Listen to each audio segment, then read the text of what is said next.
Have you ever heard a story that just won't go away? A tale so powerful, so mysterious, it grabs hold of you and refuses to let go. For thousands of years, one such story has echoed through history. It's the legend of Atlantis, a magnificent island city home to a powerful and advanced civilization, a place of incredible wisdom, architectural marvels. And then, in a single day and night of terrible misfortune, it vanished. Swallowed by the sea, wiped from the face of the earth. It's a story that has captivated ancient philosophers and modern-day explorers. It all starts with a single, chilling question. What if it was real? The idea is almost too incredible to believe. A whole continent, a super civilization, just gone. Imagine a place more advanced than any other in the ancient world. So where does this incredible story actually come from? It's not from some ancient, dusty scroll found in a forgotten tomb. The legend of Atlantis comes to us from one person, an ancient Greek philosopher named Plato. He lived around 400 BC, a long, long time ago, but he wasn't writing a fantasy novel. He wrote about Atlantis in two of his works, dialogues called Timaeus and Critias. He presented the story as a true historical account, passed down through generations. He says he heard it from his relative, Critias, who heard it from his grandfather, who heard it from a great statesman named Solon. Solon brought the story to Greece after visiting Egypt around 600 BC, where Egyptian priests told him of an older history. To those priests, it was not a myth, but a record of a real war.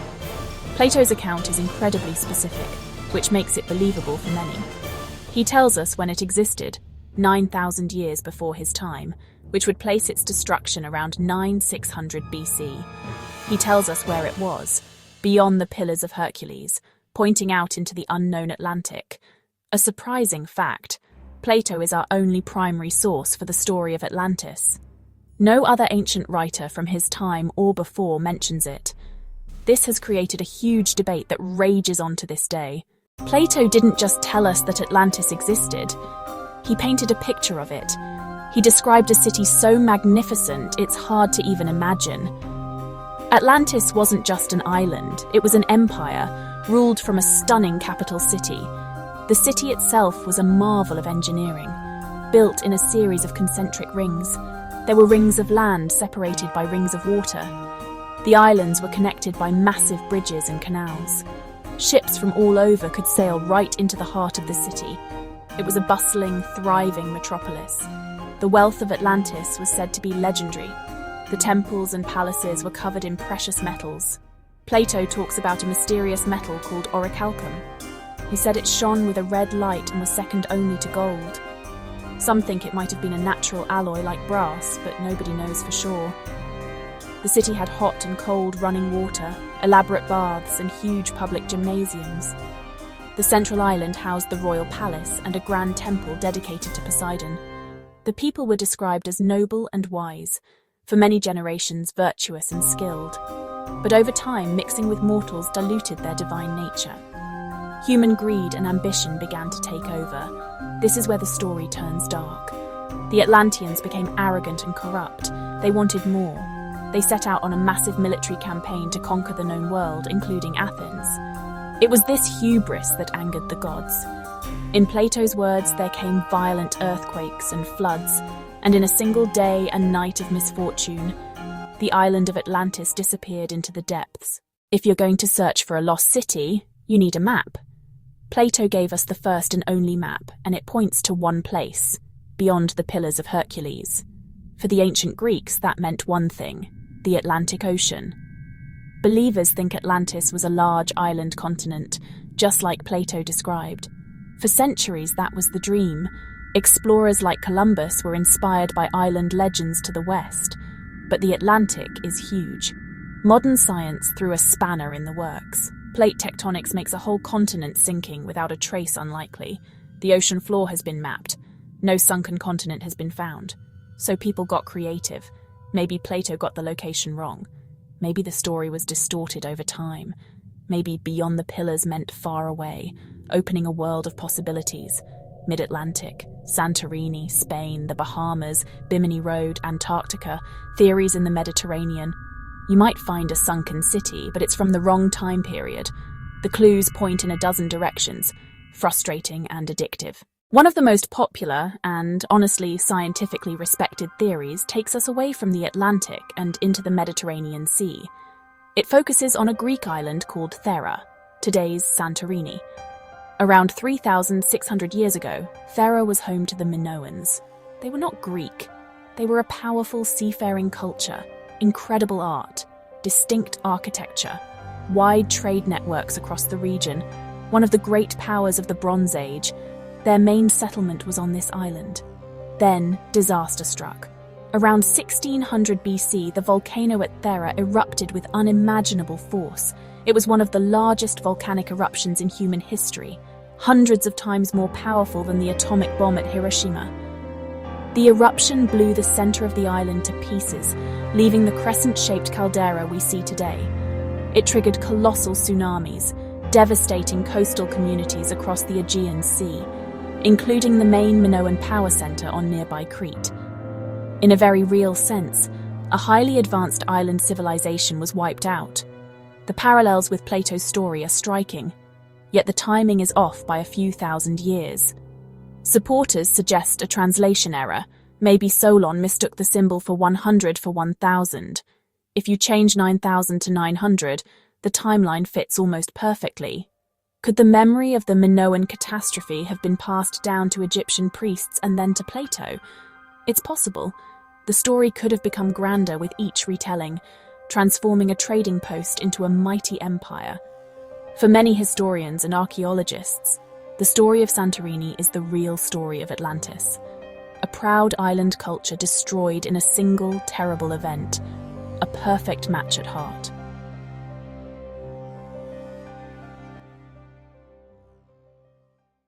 While the Santorini theory is compelling, many won't give up on Plato's original location. They insist that beyond the pillars really meant the Atlantic Ocean. One intriguing place is the marshlands south of Spain, the Donana region. In 2011, researchers using satellite imagery and ground-penetrating radar claimed to find evidence of a buried city. They proposed a massive tsunami could have swept inland and buried a major city under silt. Strange geometric patterns looked man-made, and memorial towns nearby suggested survivors tried to recreate their homeland. This ties into Tartessos, a wealthy ancient city in southern Spain that vanished from history.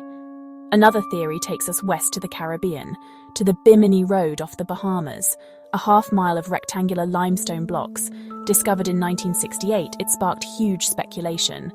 Geologists say it's beach rock, a natural formation, but believers remain unconvinced. Even with scientific explanations, the allure of a tangible clue is powerful, a physical thing you can almost touch, that will always ignite hope.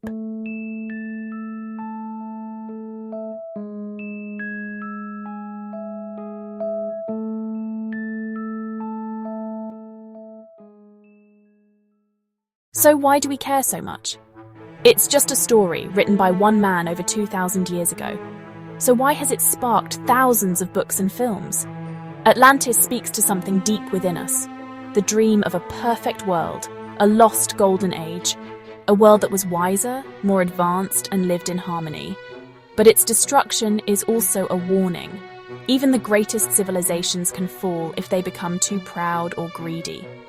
In our age of climate change and political conflict, the lesson feels painfully relevant. The search is the appeal, the ultimate adventure that blends history, mystery, and exploration. Every new discovery in archaeology, geology, or oceanography could hold a clue. A surprising fact: in the 19th century, Ignatius Donnelly revived the modern obsession with a best-selling book. He argued all ancient civilizations descended from Atlantean colonists, and his book fueled the modern search. Ultimately, the quest for Atlantis is a quest for meaning, wanting to believe there is more to our history than we know. Finding Atlantis would rewrite the history books and change how we understand ourselves. Whether it's real or not, the search forces us to ask big questions about our past and future. It fuels imagination and our innate desire to explore the unknown. Whether Atlantis was a real place or just a story, its legacy is undeniable. The legend has taken on a life of its own. It is shorthand for any lost golden age, a magnificent civilization lost to time. Like the loss of the Library of Alexandria, it reminds us of the tragic loss of knowledge. Atlantis has become a creative playground, inspiring fiction, film, and futurist imaginaries. From Wakanda to Jules Verne's underwater worlds, many owe a debt to Plato's tale. The story mirrors our times, warning against hubris and technological overreach. In an age of AI and environmental crisis, the myth feels more relevant than ever. It asks us to consider the moral responsibility that comes with great power. It shows our capacity for incredible creation and for devastating self-destruction. It pushes explorers to plumb the deepest oceans and archaeologists to dig deeper into the past. It fuels our creativity, a space to imagine what humanity could be. For better or worse, Atlantis is a mirror, our aspirations and our fears.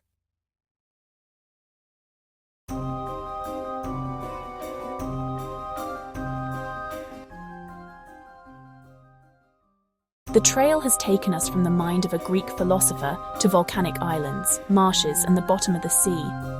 We've seen how a single story sparked a centuries-long global investigation. We looked at Plato's clues, beyond the pillars, concentric rings, advanced technology, and a cataclysmic end. We weighed the scientifically plausible against the wildly imaginative. After all this time, the mystery remains unsolved. The final resting place is still a secret. Every advance in technology gives us new tools: sonar pings, satellite imaging, DNA mapping. Who knows what the next discovery will be? This is where the story gets handed over to you. What do you think? Drop your ideas in the comments below. Do you think we'll ever find it? And if we do, what will we learn about ourselves?